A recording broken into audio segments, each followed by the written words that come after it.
जब से इन्होंने डिजिटल मार्केटिंग का कोर्स शुरू किया। अच्छा, अब इसका मतलब क्या हुआ, अब स्टूडेंट से रिव्यू लेना है तो फेक रिव्यू तो स्टूडेंट देंगे नहीं, है ना। जो सेटिस्फाइड स्टूडेंट्स होंगे वही रिव्यू देंगे ना। बल्कि अगर मैं किसी को रिव्यू देना सिखा दूं और उसको किसी बात पे गुस्सा हो, ठीक है, तो वो घर जाके तो खूब गुस्सा निकालेगा। मुझ पे हो, कॉलेज वालों पे हो, गेट कीपर पे हो, किसी पे भी निकालना शुरू कर देगा, पूरे के पूरे कॉलेज का सत्यानाश कर देगा। तो इसका मतलब क्या हुआ कि हमें अपने क्लाइंट्स के साथ अच्छे तरीके से बिहेव करना चाहिए, ठीक है। और क्लाइंट्स को हमें उस दिन देखना चाहिए जिस दिन वो रुखसत हो रहे होते हैं, ठीक है। असल में उस दिन की बात है, जब आपका कोर्स खत्म होगा ना, उस दिन आपको सेटिस्फाइड होना चाहिए। ये नहीं है कि अब कोर्स खत्म हो गया तो अब जहाँ मर्जी जाएं। उस दिन आप उनको सेटिस्फाइड करके भेजोगे। इसी तरह कोई बंदा आपसे चीज़ खरीद लेता है, उसने आपको पैसे दे दिए, तो अब आप उसको पैसों को नहीं वर्थ करेंगे, अब आप अपने कस्टमर बिहेवियर के साथ उसको इम्प्रेस करेंगे कि भाई वो और लोगों को भी भेजे पैसे देने के लिए, ठीक है। तो ये क्या है, आपके बिजनेस की एक जनरल गुडविल है जो कि हमें करना चाहिए। अच्छे दुकानदार ऐसा करते हैं। लेकिन इसका अब एक टेक्निकल फायदा आपको यह भी हो रहा है कि आपकी गूगल के ऊपर गुडविल में भी इजाफा हो रहा है अगर आप ये सब कुछ करेंगे। देखें, अगर हम कहें कि स्टूडेंट्स अच्छा रिव्यू दें तो हम चाहेंगे कि हम स्टूडेंट्स को अच्छा पढ़ाएं। अगर हम स्टूडेंट्स को अच्छी सर्विसेज देंगे, अच्छी ट्रेनिंग देंगे, ठीक है, तो स्टूडेंट्स अच्छा रिव्यू करेंगे। तो जब वो अच्छा रिव्यू करेंगे तो पीक सॉल्यूशन की रेपुटेशन में इजाफा होगा। और जब ऑनलाइन पीक सॉल्यूशन की रेपुटेशन में इजाफा होगा, इसका मतलब क्या होगा कि उनके नंबर ऑफ एडमिशंस में भी इजाफा होगा। लेकिन अगर हम बुरा रिव्यू करेंगे, भाई फीस तो आ गई, अब जो मर्जी कर ले, हाँ, तो इसका मतलब क्या होगा कि हम ऑनलाइन अपने आप को डिक्लाइन की तरफ लेकर जाएंगे। क्योंकि एक बुरा रिव्यू आपको उस फीस से बहुत ज़्यादा डैमेज करता है जो स्टूडेंट ने ली है या वापस लिया। अलबत्ता हमें कस्टमर्स को भी वही काम करना चाहिए, कोई किसी भी फील्ड के जो कस्टमर्स हों, कि हमने जो चीज़ ली है ऑनेस्टली, अगर हमें उसमें कोई प्रॉब्लम लगे तभी हम उसको बैड रिव्यू करें। मिसाल के तौर पर ये माउस मैं यूँ उठाऊँ और ज़मीन पर मार दूँ और शाम को दुकानदार के पास जाऊँ कि भाई ये क्या दिया था तुमने, हाँ, उसे तो नहीं पता मैंने ज़मीन पे मार के तोड़ा ही है, हाँ। लेकिन अगर वो बेचारा शरीफ आदमी होगा और उसकी गूगल चल रहा होगा तो वो कहेगा भाई इसको 500 रुपये वाला माउस दे दो, इसने मेरी रेपुटेशन बर्बाद कर देनी है ऑनलाइन जाकर। लेकिन मैं कस्टमर्स को भी ये देखना चाहिए ना कि सही फेयर रिव्यू करना चाहिए, बैड रिव्यू नहीं करना चाहिए। और अच्छे रिव्यूज़ जो हैं वो आपके बिजनेस को इम्प्रूव करते हैं। आपको नहीं पता लगता, मतलब बिजनेसमैन को हर एस्पेक्ट का नहीं पता लगता कि कहाँ पर क्या अच्छा चल रहा है और कहाँ पर क्या बुरा चल रहा है। लेकिन जब स्टूडेंट्स या कस्टमर्स आपको फीडबैक देते हैं, ठीक है, अब इसका तरीकाकार क्या है? इसका तरीकाकार ये है कि ये तो नहीं मैं कह सकता कि भाई आप में से जो अनसेटिस्फाइड स्टूडेंट्स हैं ना, आज जाकर तो रिव्यू कर देना। उसका तरीका ये है कि मैं आपसे कहूँगा कि भाई जो अनसेटिस्फाइड स्टूडेंट्स हैं वो मुझे बताएं कि उन्हें क्या अनसेटिस्फैक्शन है। तो हमें क्या करना चाहिए, उनकी प्रॉब्लम को रिजॉल्व करना चाहिए। फिर जब हम उनकी प्रॉब्लम को रिजॉल्व कर दें, कस्टमर्स के लिए मैं बात कर रहा हूँ, किसी भी कस्टमर के लिए बात कर रहा हूँ, जब हम उनकी प्रॉब्लम्स को रिजॉल्व कर दें तो फिर हमें उनसे कहना चाहिए नाउ यू आर सेटिस्फाइड, तो अब आप हमारे बिजनेस को रिव्यू ऐड कर दो। क्योंकि अगर आपके बैड रिव्यूज होंगे और आप अपनी बिजनेस की मार्केटिंग ऑनलाइन कर रहे होगे तो इसका मतलब क्या होगा कि एक्चुअली आप अपने बैड रिव्यूज को उन लोगों तक भी पहुंचाना चाहते हो जिन लोगों तक आपका बिजनेस अभी पहुंच नहीं रहा। आप अपने बिजनेस को नहीं उन तक पहुंचाना चाहते, अपने बैड रिव्यूज को। मैंने एक दफा किसी रेस्टोरेंट ने मुझे काम करने को बोला कि भाई मेरे एड्स चला दें। अब एड चलाएंगे तो रीच तो बहुत बढ़ेगी, पैसे जो दे रहे हैं। लेकिन जब मैंने उनके गूगल रिव्यूज देखे तो 1.6 आउट ऑफ 5 थे। उस वक्त जो है ना गूगल उसके फेसबुक के रिव्यूज भी गूगल के साइंस से ही आते थे। अभी फेसबुक ऐसे रिव्यू नहीं करता। अभी फेसबुक कहता है कि इतने % लोगों ने आपको रेकमेंड किया, थोड़ा सा इज्जत रख लेता है वर्ड में ना। यहाँ पर तो स्टारिंग है ना, अभी भी आज भी स्टारिंग है। फेसबुक पे भी पहले स्टार सिस्टम ही था। तो उस वक्त उनकी जो रिव्यू रेटिंग आ रही थी वो 1.7 थी रेस्टोरेंट्स की। और जब मैं स्टूडेंट्स के उनके कस्टमर्स के फीडबैक्स पढ़ने लगा हुआ था तो रेस्टोरेंट था तो उसी तरह के फीडबैक दिए हुए थे। तो मैंने उन्हें ऑनेस्टली कहा कि भाई अभी ऐड रन ना करें, पहले अपनी रिव्यूज़ को इम्प्रूव करें। क्योंकि आप उन लोगों तक जा रहे हैं, नए लोगों तक जा रहे हैं, नई ऑडियंस तक आप जा रहे हैं। और ऑडियंस पे जब भी आप जाओगे तो सबसे पहले आपकी ऑडियंस ने आपका रिव्यू देखना है। जब उसमें लिखा होगा कि भाई इनका पिज़्ज़े के अंदर ये होता है तो इनके बर्गर के अंदर ये होता है, तो वो तो आपसे तो कुछ नहीं लेंगे भाई, कम से कम आपसे तो कुछ खरीदेंगे ही नहीं। तो आप खुद ही उनको इंटेंशनली बता रहे हैं कि हम बुरे हैं। तो इसका मतलब हमें खुद से पहले सिस्टम को इम्प्रूव करना है, सिस्टम को इम्प्रूव करने के बाद रिव्यूज लेने हैं, ठीक है। और ताकि हमारे जो कस्टमर्स हैं वो हमें रिकमेंडेशंस दें, क्योंकि जो कस्टमर रिकमेंडेशंस होती है वो बहुत स्ट्रांग होती है। तो इसका मतलब क्या हुआ कि जब हम किसी को कहेंगे तो भाई आस्क फॉर रिव्यू, ये मैं इसे क्लिक करूंगा और यहाँ पर ये कॉपी का जो बटन आ रहा है ये लिंक उससे शेयर करूंगा और मैं उससे कहूँगा कि भाई रिव्यू दो, थोड़ा सा गाइड भी करूंगा कि भाई रिव्यू कैसा देना है, लेकिन रिव्यू लेने से पहले फीडबैक लूंगा कि आर यू सेटिस्फाइड, ओ या आप अनसेटिस्फाइड हैं तो बताएं किन ग्राउंड्स में है, ठीक है ना। तो एक दफ़ा मैंने स्टूडेंट से पूछा अपनी क्लास में कि क्यों अनसेटिस्फाइड हो, तो वो कहता है कि वो मैं बाहर गाड़ी खड़ी करता हूँ, मुझे गाड़ी नहीं खड़ा करने देते। तो मतलब मुझे भी नहीं खड़ा करने देते, मतलब जगह जितनी होगी उतनी गाड़ियाँ खड़ी होंगी ना। अनसेटिस्फाइड होने का मतलब ये है कि आप कॉलेज में आ गए हैं, आप पढ़ रहे हैं, कोर्स सही पढ़ रहे हैं आप कि नहीं पढ़ रहे हैं, आपको इंफ्रास्ट्रक्चर ठीक मिला हुआ है कि नहीं मिला हुआ, ये है ना। अब आप छोटी छोटी बातें बाहर से, सड़क के बाहर निकल के नहीं बातें करनी, अंदर करनी है, ठीक है। तो इस तरह की चीज़ों को हम ये बात करते हैं। हाँ, किसी का आपसे बिहेवियर रूड हो तो आपको बताना चाहिए, जिसका रूड है उससे हायर अथॉरिटी को बताना चाहिए, ठीक है। उसको ही बताएंगे, बिहेवियर रूड है तो उसका और रूड हो जाएगा, ठीक है। तो उससे थोड़ी सी हायर अथॉरिटी के पास जाकर बताएंगे कि इसका बिहेवियर आपके साथ ठीक नहीं है, ठीक है। तो वो उसको प्यार से समझा देंगे, हो सकता है वो अपना बिहेवियर ठीक कर लें। तो इसका मकसद सिर्फ यही है। देखें, गूगल पे हमारी पोजीशन बेहतर हो रही है, एक्चुअली हमारे बिजनेस की पोजीशन बेहतर हो रही है। तो जब आपको लोग पसंद करेंगे तो इसका मतलब ये होगा कि लोग रेकमेंड करेंगे, और जब रेकमेंड करेंगे तो आपकी बिजनेस मल्टीप्लाई होगा, ठीक है। तो अब हम ये लिंक भेजेंगे और साथ में ये भी कहेंगे कि भाई 5 स्टार करना, एक या दो सेंटेंसेस में कुछ बेशक उर्दू में या इंग्लिश में लिख देना। हो सकता है हम उसे खुद भी बता दें कि भाई अगर कुछ लिखने में इशू हो तो इस तरह लिख लेना। दुकानदार में फ़र्क भी तो होता है। वैसे तो माशाल्लाह डिजिटल मार्केटिंग के भी कुछ मेरे इतने अच्छे अच्छे स्टूडेंट्स हैं, जब कोर्स कंप्लीट करते हैं तो उनको जी समझ आता है हमने क्या लिखना है। खाली इतना तो आपको पता होना चाहिए ना आप लोगों ने क्या लिखना है, क्या पढ़ा है, क्या सीखा है आपने।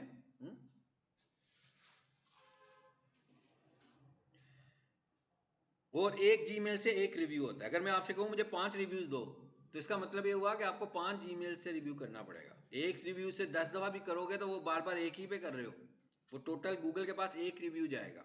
इसी तरह मिसाल के तौर पर हमने आज के दिन में सारे स्टूडेंट्स को बिठाया कॉलेज में, ठीक है। पता लगा भाई कितने स्टूडेंट्स आ गए 12-1 बजे तक, 3000। फिर हमने कहा शाम को कितने आ रहे हैं, 5000। हमने क्या किया, इन सबको एक कमरे में बिठाया, हमने कहा भाई रिव्यू लेते हैं। अब उनमें से मोस्टली स्टूडेंट्स कॉलेज के इंटरनेट के साथ कनेक्ट हो गए, अपनी अपनी डिवाइसेस यूज़ कर रहे हैं, और गूगल में उन्होंने अपने अपने रिव्यू सबमिट कर दिए एक ही दफ़ा। अब क्या हुआ, दोपहर को 2 बजे 5000 रिव्यू सबमिट हो गए, शाम को 6000 रिव्यू सबमिट हो गए, और 25 साल में कितने थे, 400 रिव्यूज़ थे, ठीक है ना। तो गूगल इन रिव्यूज़ को उठाकर फेंक देगा और वो ये देखेगा ये कैसे कनेक्ट हुए एक ही जगह से, वो इन्हें फेक रिव्यू कंसिडर करेगा। तो आपसे अगर हमें रिव्यू भी लेना होगा, स्टूडेंट से रिव्यू लेना होगा, ठीक है, तो हम आपसे कहेंगे कि अपनी डिवाइस से रिव्यू दें, और ज़्यादा मुनासिब तरीका है कि अपने घर जाकर रिव्यू दें, या मुख्तलिफ स्पेसिस पर रिव्यू दें, या मुख्तलिफ टाइमिंग्स में रिव्यूज़ दें, बजाय इसके कि एक ही टाइमिंग्स पर रिव्यू दें, ठीक है। ये आपको सारी साइंस बता रहा हूँ कि कस्टमर्स को कैसे डील करना है, कि किस तरीके से रिव्यूज़ अरेंज करते हैं, ठीक है, एक ही जगह पर। और रिव्यू के अंदर ज़्यादा से ज़्यादा चीज़ें ऐड करें। क्या चीज़ें ऐड करें, स्टार रिव्यू, फीडबैक, इमेज और वीडियो, या इमेज और वीडियो, दोनों चीज़ें भी लगा सकते हैं और एक चीज़ भी लगा सकते हैं। इमेज में आप अपनी तस्वीर भी लगा सकते हैं, ठीक है, आप किसी इदारे की बोर्ड की तस्वीर भी लगा सकते हैं, किसी के ऑफिस की पिक्चर भी लगा सकते हैं, आपने क्या चीज़ परचेज की है आप उसकी तस्वीर भी लगा सकते हैं। यानी आप कोई भी चीज़ लगा सकते हो, तो गूगल को प्रूफ हो जाता है कि ये फेक रिव्यू नहीं है, यानी ये बॉट रिव्यू नहीं है, ये ऑटोमेटेड रिव्यू नहीं है, बल्कि ये मैनुअल रिव्यू है। सो आपका रिव्यू किसी ना किसी तरीके से मैनुअल रिव्यू लगना चाहिए। अब ये तो हमने कहा हो गया, जैसे मैंने आप सबसे कहा रिव्यूज़ दे दें, तो घर जाके सब लोगों ने एक एक रिव्यू दिया। मे भी मैंने आपसे कहा 5-5 रिव्यू दे दो, तो मुझे इस वक्त तो मेरा ख्याल है मोर देन 10 स्टूडेंट्स पढ़ रहे हैं, तो 50 रिव्यूज़ आ जाएंगे एक दिन में, ऐसे ही है ना। अब हमें उन रिव्यूज़ को आंसर भी करना है, ये भी इसी चीज़ का हिस्सा है। यानी अगर आप मुझे हमें रिव्यू कर रहे हो तो हमें उसे फीडबैक भी करना है, एक्नॉलेज भी करना है। आपने रिव्यू किया तो हमें उसे अच्छे तरीके से एक्नॉलेज करना है। अगर किसी ने बुरा रिव्यू किया तो हमें उसको भी आइडेंटिफाई करना है कि कौन है जो बुरा रिव्यू दे रहा है और उसके पीछे रीज़न क्या है, ताकि हम उसके इशू को रिजॉल्व करें। असल चीज़ तो यही थी ना कि गुडविल बेहतर करनी थी ना हमने। तो अगर किसी का कोई सही इशू है, मिसाल के तौर पर एक स्टूडेंट महीने में 2 दफ़ा आए और कि मुझे समझ में नहीं आता, ठीक है, तो ये तो सही इशू नहीं है ना भाई, है ना, सही इशू नहीं है ना, गलत इशू है ना ये, क्या ख्याल है आपका? गलत है ना, आप कम कम आती हैं। तो मतलब अगर आपको पूरी सर्विस मिल रही है और आप भी पूरी सर्विस ले रहे हैं, ठीक है। अब किसी को कहा भाई ये माउस कितने का, डब्बा बंद, उसने कहा भाई ये है 4,000 रुपये का, उसने खुला माउस देखा, उसने कहा ये कितने का दोगे, वो कहता है 600 रुपये का, ठीक है। अब वो 4,000 वाले की बजाय 600 वाला माउस ले गया, अब उसकी कंप्लेंट तो नहीं कर सकता ना, वो चॉइस से लेकर गया खुला माउस, अपनी चॉइस से, जो अच्छा माउस था, जो ब्रांडेड माउस था, जो पैक माउस था, गारंटी तो उसकी मिल रही थी। तो अगर वो ये कहे कि भाई ये 10 दिनों में खराब हो गया, तो ये गड़बड़ है। यहाँ पे ये चीजें हैं कि आपको इन सब चीजों को देखना है, तो हमें रिव्यूज को रिस्पॉन्ड भी करना है, ठीक है। कैसे जी, क्या लिखा हुआ है, रीड रिव्यूज। अब ये क्लाइंट तो नहीं करना, ये तो आपने करना है, यानी पीक सोल्यूशन ने करना है, या ये जो सोफा कारपेट वाला है ये करेगा कि भाई जो जो अच्छे अच्छे रिव्यूज दे रहे हैं उनको एक्नॉलेज करें, ठीक है, ताकि वो अप्रिशिएट हो रिव्यू देने में भी। और जो बुरे रिव्यूज दे रहे हो उनको भी इतना एकदम स्ट्रिक्ट माइंड ना करे, बल्कि देखें अब बुरे रिव्यूज कौन दे सकते हैं, कस्टमर भी दे सकते हैं और आपका कंपटीटर भी दे सकता है। यानी कि उसे लगे कि भाई आप तो गूगल पे बड़े ग्रो हो रहे हो, तो अपने दोस्तों को यार इसको जा जा करना है, एक आज तुमने सिंगल स्टार रिव्यू करना है और ये बताना है कि मैंने इससे चीज़ खरीदी थी और ये चीज़ अच्छी नहीं थी, तो 4 दोस्तों ने कर दिया, ठीक है। जैसे मैं आपसे कहूँ मुझे कोई चीज़ अच्छी ना मिली हो, तो मैं कहूँ यार इस बंदे ने मेरे सारे पैसे ले लिए, आपने घर जाके ना उसको रिव्यू करना पूरा, आपने तो खरीदा भी नहीं है, तो इसका मतलब कंपटीटर भी रिव्यू कर सकते हैं। तो हमें अपने हर रिव्यू को एक्नॉलेज करना है और बुरे रिव्यू को बात करनी है। अगर कोई बंदा बुरा रिव्यू दे तो हम उसे रिस्पॉन्ड करें कि जनाब अगर आपकी कोई हमारे साथ बुरा एक्सपीरियंस हुआ है तो आपकी जो चीज़ हमसे लेकर गए हैं दोबारा लेकर आए, हम आपको रिप्लेस कर देते हैं। तो अगर उसके बाद वो रिस्पॉन्ड ना करे तो फिर हम रिकग्नाइज करेंगे कि ये भाई अगर मैं किसी से कोई चीज़ खरीद के लाऊं और वो गूगल पे रिव्यू भी करे कि अच्छी चीज़ नहीं है और मैं उसे कहूँ भाई लाओ या मुझे दो और मेरी उसकी जगह पर नई चीज़ ले लो मुझसे और लाए भी ना, तो फिर मैं उसे कहूँगा, गूगल को ये बताऊँगा कि ये फेक रिव्यू है, ये शायद किसी कंपटीटर ने दिया हुआ है, ये सस्पिशियस रिव्यू है, काइंडली रिमूव इट। अच्छा, मैं रिव्यू नहीं को रिमूव नहीं कर सकता, मुझे अगर बुरा रिव्यू एक आ गया तो मैं उसे बिल्कुल रिमूव नहीं कर सकता। उसे दो तरह के लोग रिमूव कर सकते हैं। नंबर 1 मेरे क्लाइंट्स, अगर मुझे लगे कि भाई ये किसने इतना बुरा रिव्यू दिया और जानबूझकर दिया है, तो मैंने कोई अपने 6-7 अच्छे कस्टमर को बोला कि भाई आपने इस रिव्यू को फ्लैग कर देना जाकर। जब वो आप रिव्यू पे जाओगे ना, उस पर 3 डॉट्स आएंगे, उस पर क्लिक करोगे, उस पर फ्लैग या रिपोर्ट लिखा होगा, तो आप उसे रिपोर्ट करके कहोगे कि ये फेक रिव्यू है, हम तो इतने अच्छे से इधर से सर्विसेज ले रहे हैं और इनकी सर्विसेज तो बहुत अच्छी हैं। जब इस तरह की रिपोर्ट्स बहुत सारे लोग कर देंगे, 4-5 लोग करेंगे, तो गूगल उसको रिमूव कर सकता है और गूगल खुद भी इसको रिमूव कर सकता है। यानी आप अगर कंप्लेंट करोगे तो गूगल इसको रिमूव कर सकता है, तो गूगल इसे रिमूव कर सकता है। हम लोग फेक रिव्यूज़ को बिल्कुल, यानी फेक रिव्यूज़ तो ना कहें आप, बैड रिव्यूज़ को हम लोग रिमूव नहीं कर सकते। जिसकी प्रोफाइल है कि वो हाइड कर दे, ना वो छुपा सकता है, ना वो कुछ कर सकता है, और ना उसकी रेटिंग को वो बेहतर कर सकता है। ये सारे का सारा काम गूगल के पास होगा। तो अब आपको अंदाज़ा तो हो ही गया होगा कि इन 153 में से कोई शायद एक आधा बंदा ऐसा होगा, एक ही बंदा होगा जिसने इनको 5 स्टार रिव्यू नहीं दिया हुआ, तो उसकी वजह से ये 4.9 पर आ गए हैं। क्योंकि अगर सारे के सारे ही 5 स्टार होते हैं तो ये 5 पर होते हैं, ठीक है। तो इसको अगर कोई बंदा नीचे लाना चाहेगा तो काफ़ी सारे इसको फेक रिव्यूज़ करने पड़ेंगे या अनसेटिस्फाइड रिव्यूज़ करने पड़ेंगे। आंसर कैसे करोगे, ये लिखा हुआ आ रहा है अनरिप्लाइड, और यहां आकर आप वो आंसर, ठीक है, रिप्लाई कर देंगे। ये अब क्लाइंट से लिया हुआ है ना, उनके मोबाइल से लिया हुआ, ये सारे रिव्यूज जो आपको नजर आ रहे होंगे ये क्लाइंट रिव्यूज नजर आ रहे होंगे, ठीक है। और इसी तरह जैसे कोई चीज लेता है तो बंदा अपनी सर्विस को भी लगा सकता है। ये क्या लिखा हुआ जी, व्यू फुल रिव्यू पॉजिटिव आ गया नजर, रिव्यू लिखा हुआ, नीचे रिप्लाई का बटन आ रहा है हर बटन के, हर रिव्यू के साथ। ये देखें, ये किया मैंने, इस पर क्लिक, सारे आ गए। ये मैं कहना चाह रहा हूँ कि ये रिव्यू ठीक नहीं है। अगर कोई बैड रिव्यू आया होता तो मैं गूगल को ये बताना चाहता हूँ, लेकिन गूगल सिर्फ मेरी बात पे यकीन नहीं करेगा। गूगल को प्रूफ के लिए कुछ और लोगों की भी जरूरत पड़ेगी, अथेंटिक लोगों की। जब बहुत सारे लोग इसको यूं करेंगे तो कुछ एक ऐसा भी नहीं होगा कि इमीडिएटली हो जाएगा, 24 घंटों में, 48 घंटों में। गूगल इस पर टाइम लेगा, काफ़ी सारा टाइम लेगा और फिर इसको रिमूव करेगा। और इन रिव्यूज में गूगल आपको एक और चीज बड़ी स्ट्रिक्टली मना करता है, प्रमोशंस। इन रिव्यूज में कहीं पर भी ऐसा अफेक्ट नहीं आना चाहिए कि आप रिव्यूज के थ्रू प्रमोशंस कर रहे हैं अपने बिजनेस की। ये हमने किसी का किया था, इस तरह काम करते थे हम, पोर्टफोलियोज, वो जो CYD कार्स है, तो वो जो पोर्टफोलियो जब हमने उस पर लगाए तो उसके बाद उन्होंने उसको रिजेक्ट कर दिया।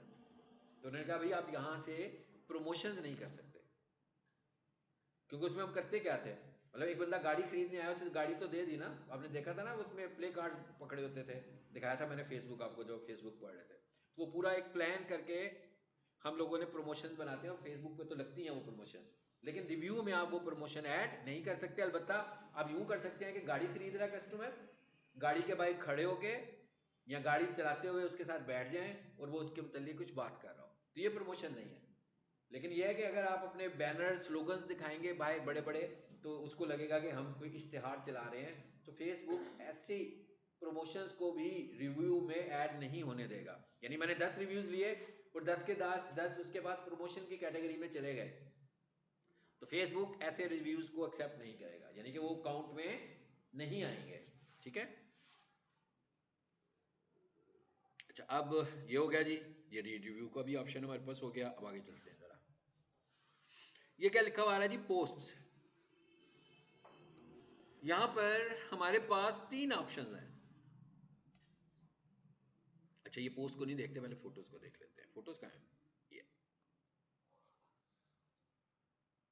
यहां पर अगर आप देखो ना, तो आपके पास एक क्या लिखा हुआ आ रहा है, चेंज लोगो, एक क्या लिखा हुआ आ रहा है, चेंज कवर फोटो। जैसे हम कॉलेज में आते हैं तो कॉलेज के बाहर बोर्ड लगा हुआ है ना, वो बड़ा बोर्ड लगा हुआ है जहां अंदर होके कवर फोटो।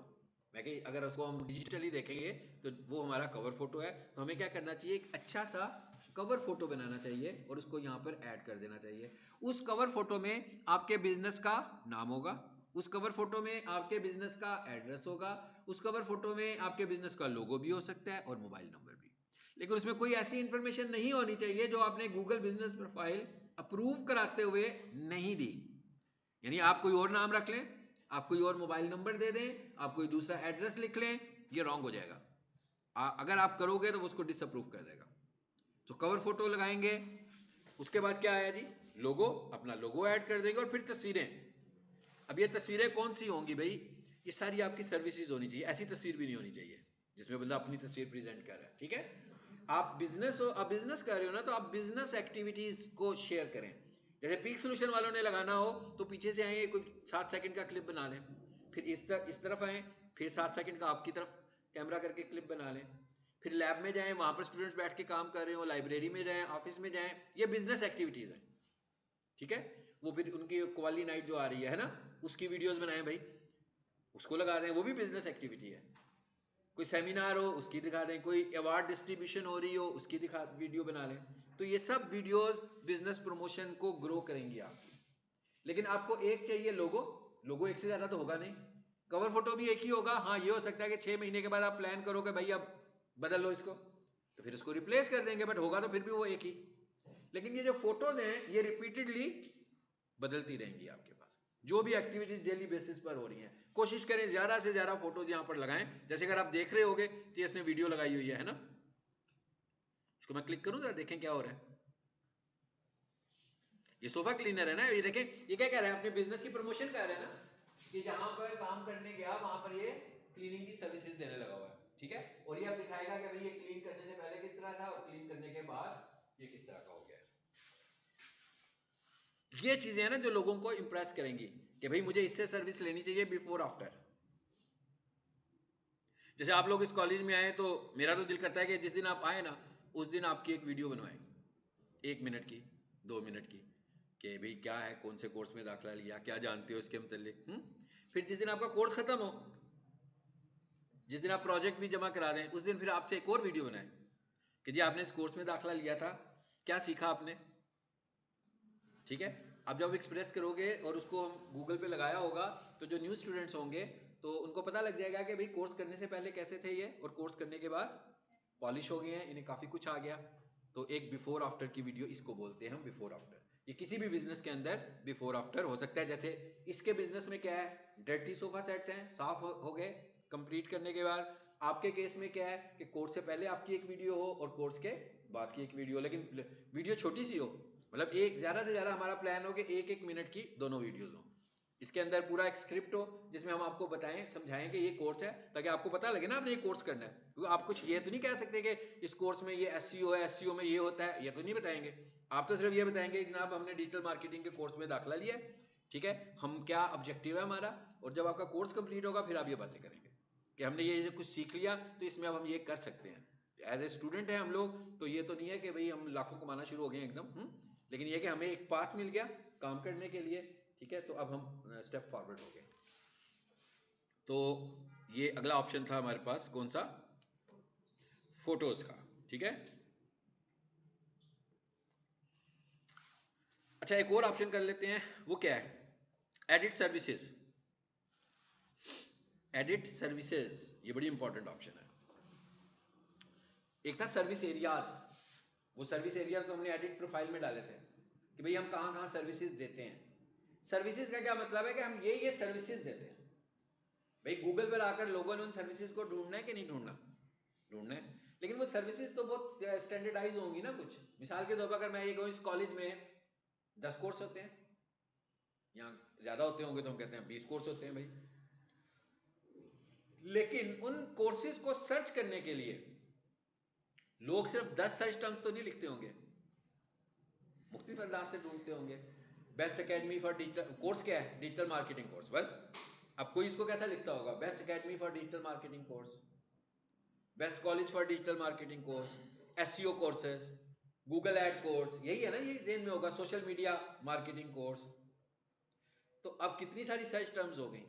अब हम क्या करेंगे, सर्विसेज में आकर इन सारी सर्च टर्म्स को ज्यादा से ज्यादा कोशिश करेंगे कि ऐड करें, बट ये नहीं करना कि एक ही दिन में ये सब कुछ करना है, क्योंकि अगर आप एक ही दिन में ये काम करेंगे तो फिर गूगल को लगेगा कोई सस्पिशियस एक्टिविटी हो रही है। सो आप इसको पहले तो स्टैंडर्ड चीजें ऐड कर देंगे। आपको याद होगा पहला लेक्चर हमने पढ़ा था परफॉर्मेंस का, पढ़ा था ना, जिसमें मैंने आपको इनसाइट्स दिखाए थे, और उसमें मैंने क्या दिखाया था आपको कि भाई लोग हमारे बिजनेस को किस तरह सर्च करते हैं। तो वो जो सर्च टर्म्स हैं उधर से मैं देखूंगा भाई कौन सी सर्च टर्म्स हैं जो बहुत पॉपुलर हैं, तो उनको मैं क्या करूंगा, यहां लाकर सर्विसेज के अंदर ऐड करता जाऊंगा। कैसे ऐड करते जाएंगे, नीचे आए जरा, आ रहे ऐड मोर सर्विसेज का ऑप्शन आ रहा है, इस पे क्लिक करेंगे, ठीक है। अगर ये बंदा क्लीनिंग देता होगा तो हम कर देंगे, हम कहते हैं नहीं भी ऐड कस्टम सर्विस, और यहां पर आकर 120 कैरेक्टर में मैं इसकी एक और सर्विस ऐड कर सकता हूं।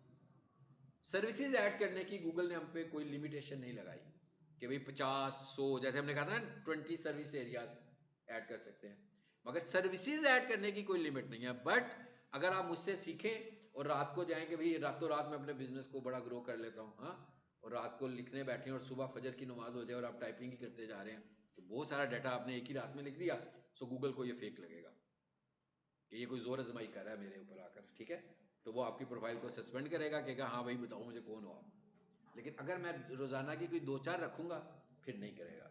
फिर जब 2-4 की प्रैक्टिस करता रहूंगा और बाकी के काम भी करूंगा, फिर आने वाले दिनों में 2-4 को 7-8 भी कर सकता हूँ। चलो बस ये हो गया, इधर तक ही रखते हैं।